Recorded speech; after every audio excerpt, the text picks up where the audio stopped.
Je vais vous parler de ce qui m'est arrivé quand je n'avais pas tout à fait 20 ans et que je revenais d'Angleterre où j'avais passé un an à apprendre l'anglais avec bonheur. Donc je suis rentrée à la maison et ma mère aussitôt me dit je t'ai inscrite à un cours accéléré de sténo et de dactylo. C'était pas le rêve de ma vie, donc sans rien dire, je suis allée pleurer un coup dans ma chambre et puis je suis revenue et je lui ai demandé les détails et tout ça. Et donc ça a duré 3 mois. Et je m'y suis inscrite et finalement c'était assez amusant à apprendre, à taper à la machine et tout ça. Mais je me faisais du souci quant aux possibilités de trouver du travail. Il se trouve que je suis fille de migrants italiens pauvres.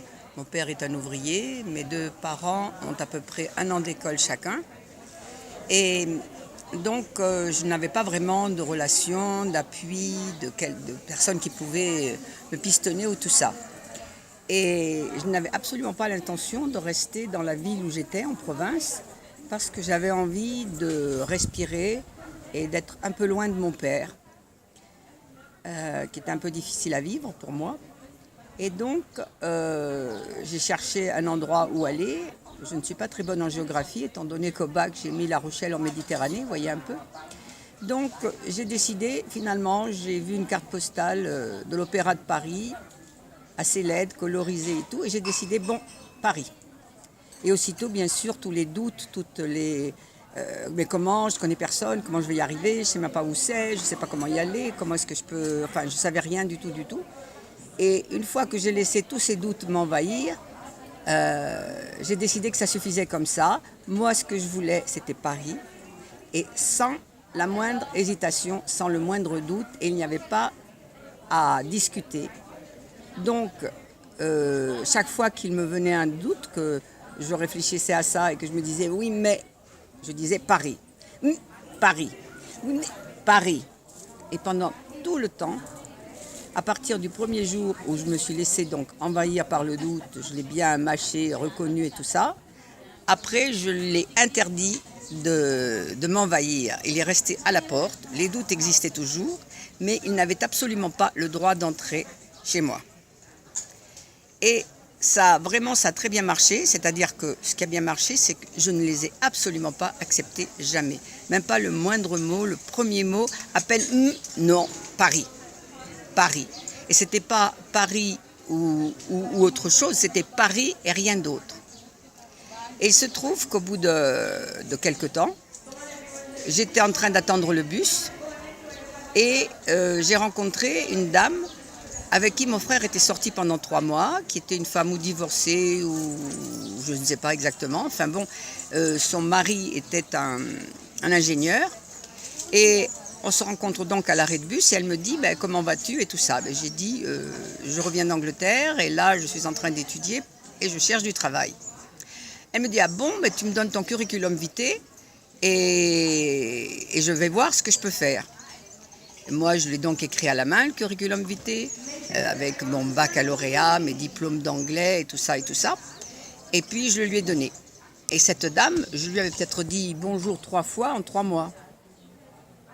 Et 8 jours plus tard, j'ai été convoquée.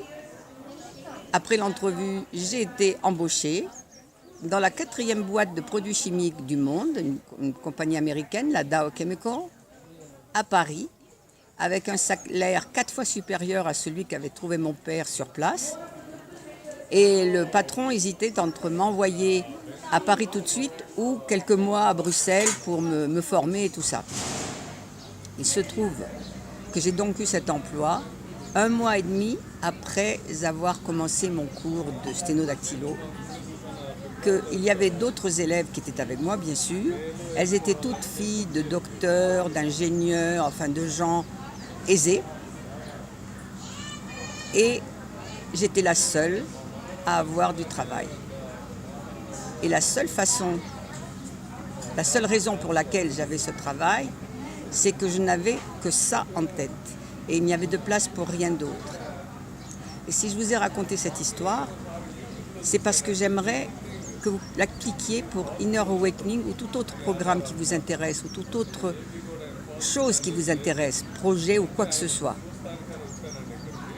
Et même, par exemple, même si vous n'avez pas une envie folle de faire Inner Awakening, parce que vous ne savez pas encore vraiment ce que c'est, vous ne pouvez pas le savoir tant que vous ne l'avez pas vraiment vécu, ce que je vous propose, c'est de faire comme si vous pouvez essayer de réussir ce que je réussis moi, en disant je veux faire Inner Awakening, et que les obstacles soient financiers, familiaux, de travail, éventuellement même de santé ou de quoi que ce soit. Vous dites rien du tout, même vous dites pas rien du tout, vous dites Inner Awakening. Chaque fois qu'un doute vient, qu'un obstacle se présente à votre mental, Inner Awakening, Inner Awakening. Et je vous garantis que vous l'obtiendrez. Mais il faut vraiment refuser tout droit d'entrée à tous ces obstacles qui ne sont en fait que des... Comment dire? C'est juste pour nous tester. Tout est à notre disposition. On peut créer le monde qu'on veut, mais encore faut-il s'en donner la peine. Et si on écarte tous les doutes, non pas, je ne dis pas que ça n'existe pas, mais on ne les entretient pas, on les rejette, on les met à la porte et tout ça, et je vous garantis que vous serez présent au futur Inner Awakening ou que vous serez présent ailleurs, dans quel que soit le projet que vous aurez décidé de réaliser. Ça a marché pour moi, ça ne peut que marcher pour tout le monde, puisque nous sommes tous les mêmes. Nityanandam, et à très bientôt. Si vous avez des commentaires, surtout, sentez-vous libre de me les envoyer.